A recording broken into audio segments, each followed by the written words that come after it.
Hello, Star Citizens, BuzZz here, and welcome back to the Broken Moon Orbital Landing Platform.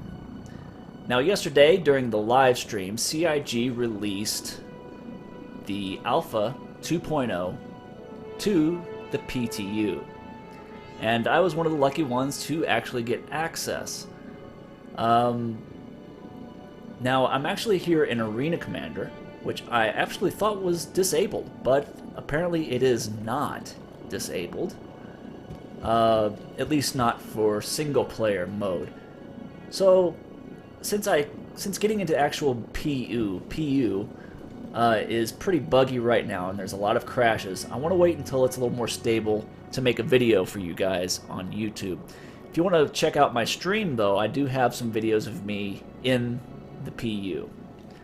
But for now, I just wanted to do a quick look, well, if you probably guessed by the title, a quick look and flight test of this ship right here that seems to have disappeared on me here.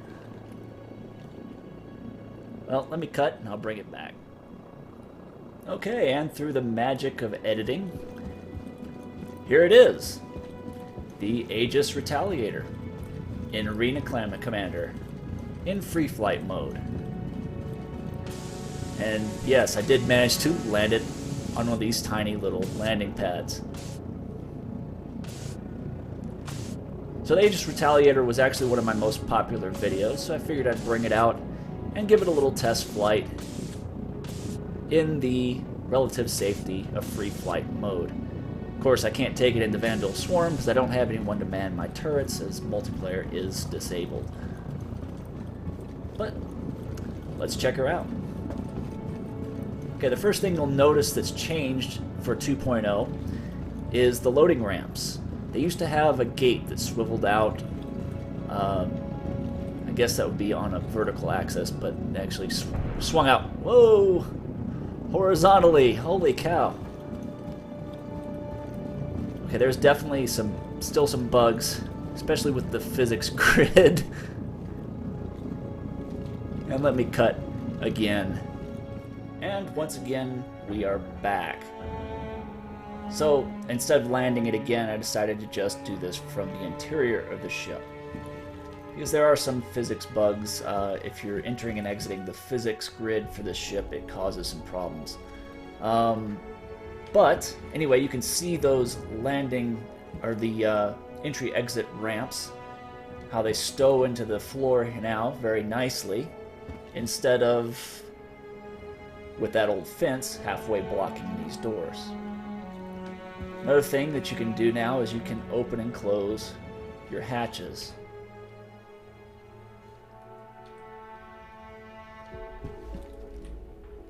And there is another bug with those again. If you try to enter via those hatches, it messes up with the physics grid. So that's a bug I'm going to have to actually submit here shortly.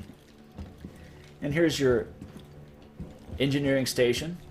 You can see back you've got your full complement of torpedoes. Still can't open this door here, but you can use this station. Shields recharging. And whenever someone is not either at this station or the pilot station, the ship does sort of shut down and you lose your shield power. So right now our shields are completely drained. There's only 2 panels on this one right now. And in order to interact with them, Danger. System overheating. You have to hit the home button. I'm not sure what the overheating thing is. But basically all you really have control over right now from this station is your power allocation and your shield allocation. So not super useful here yet. But I'm sure once they release more of these system unavailable areas, this will become a very important role for a crew member in your crew. So let's go ahead and exit out of that.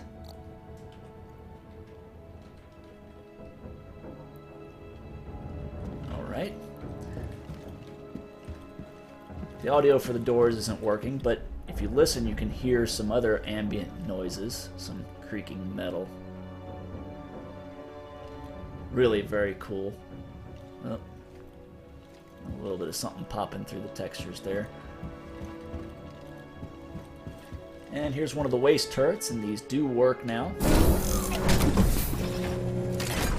Unfortunately, as I said, if there's not someone in the pilot seat or the engineering section, you don't have power.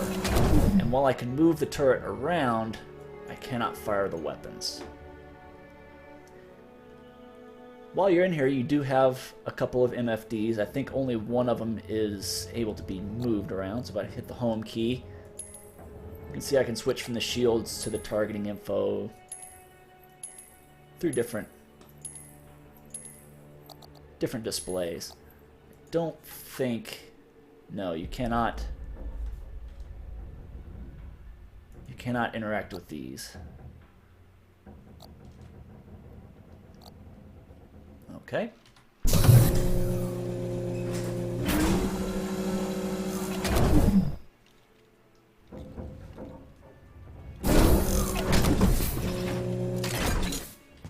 Very nice sound effects.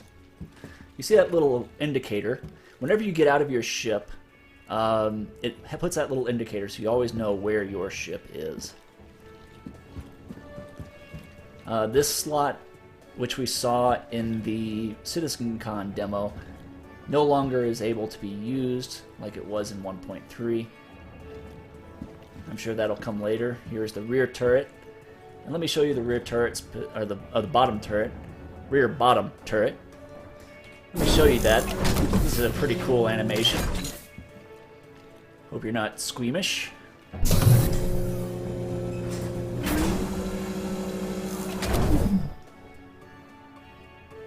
And there we go. For some reason in this turret you do look a little bit to the left sometimes. A little bit of a bug in this one. There's one of those reflective spheres. There's a few of those around the map. I think they just forgot to take them out. Should be gone by the live release. And once again, let me go ahead and exit out. I actually got a little motion sickness doing this one time in the cockpit.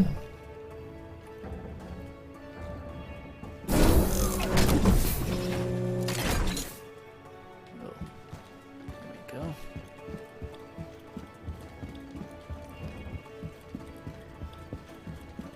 And I'll try to get the torpedo bays to open their doors. It can be done.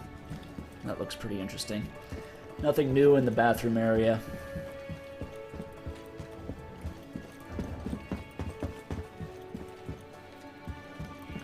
Nothing new in the captain's quarters.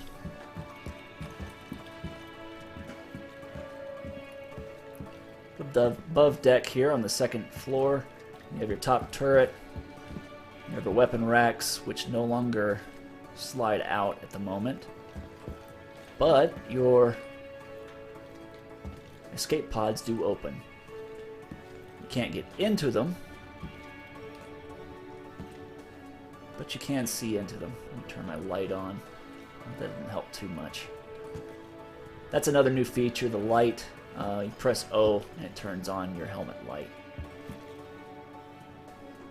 But all 6 of these pods do open. Alright. Now let's get to the fun part. We'll take the ship for a little spin.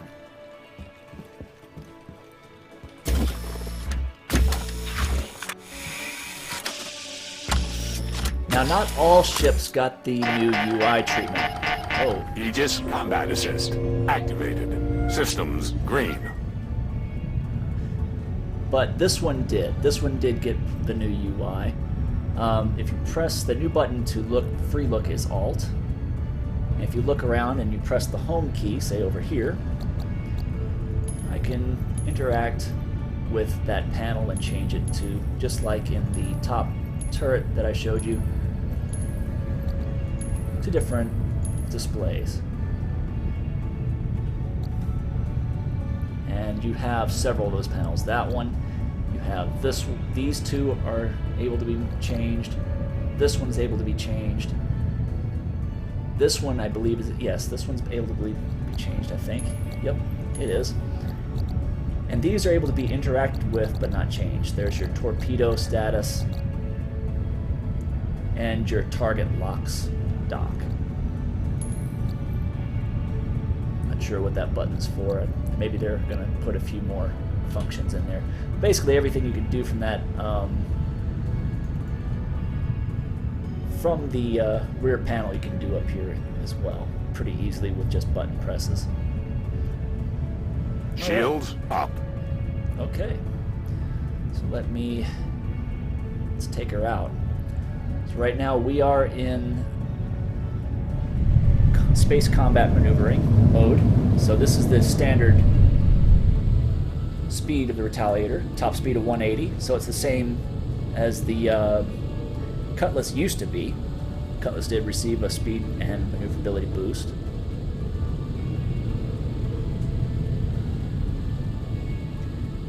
And right now you see that if you look in the bottom left underneath the speed indicator, you can see where it says SCM, and the next mode is cruise. Unfortunately, in Arena Commander, you cannot use cruise, but it will allow you to speed up to 5 times your normal speed. The ship it is very slow to maneuver.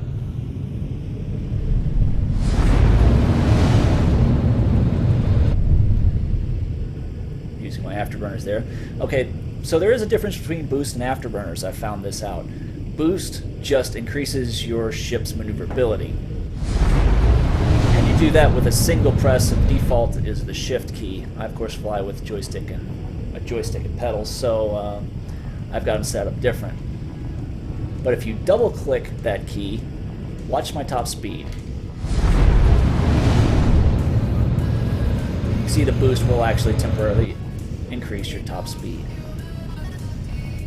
Now if I slow down below half throttle, you see that the cruise mode by the SCM indicator changes from CRU down to PRE, and that's precision mode. And that's the mode for landing and taking off. So very cool. Useful for just maneuvering around tight spaces. So let's take a look outside.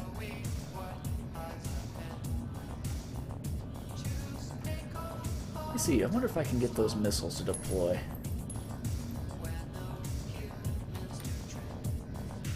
I've done it before.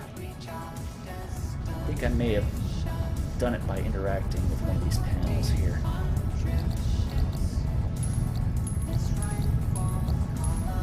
No, it doesn't seem to be doing anything. Let's see what happens.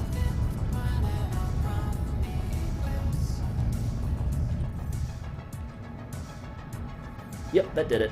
Okay. Unfortunately, I can't zoom in any more than that. Try this view. Should have turned on my track IR, but I don't have it running right now.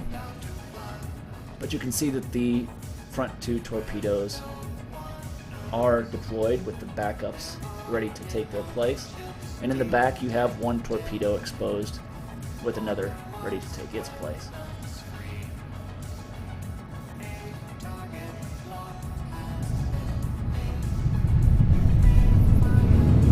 Actually, let's go ahead and take a look back there. Go ahead and stop again.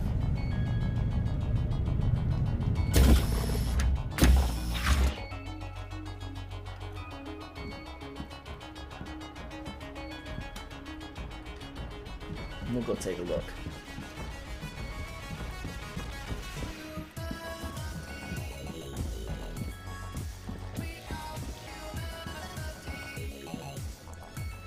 Well, the other two seem to be missing, but they are there. There's a little bit of some glitchiness in here, but there you can see the torpedoes ready to fire. And if we go to the back,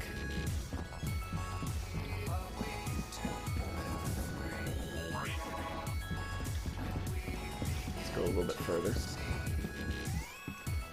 There we go. You can kind of see how that works in this one.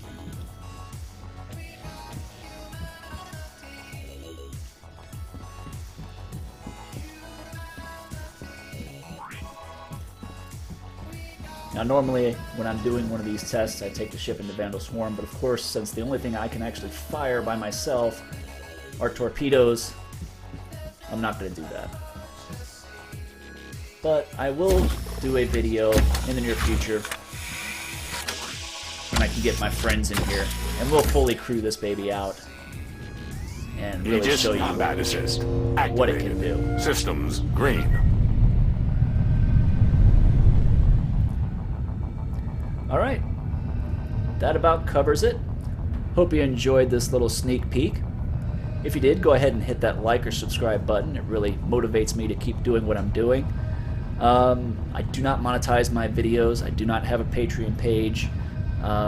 This is just me having fun, showing you guys this awesome game. So, until next time, this has been BuzZz, and I'll see you guys in the verse. And we're back real quick with a little bonus for you guys. I was flying the ship around and I sent it through the terraforming beam, and as you can see, it's not too happy. Give you a look at some of its damaged states there.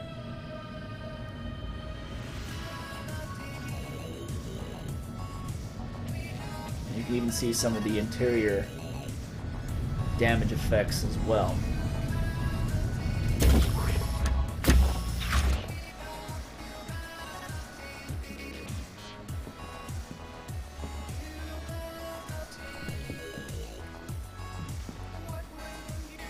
See the sparks. Got this little fire going in the cockpit here. Smoke. More fire, more sparks. Definitely venting some atmosphere.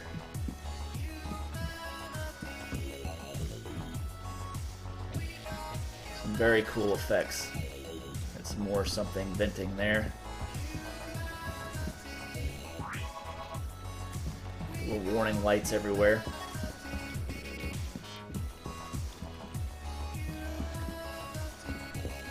Yeah, pretty cool.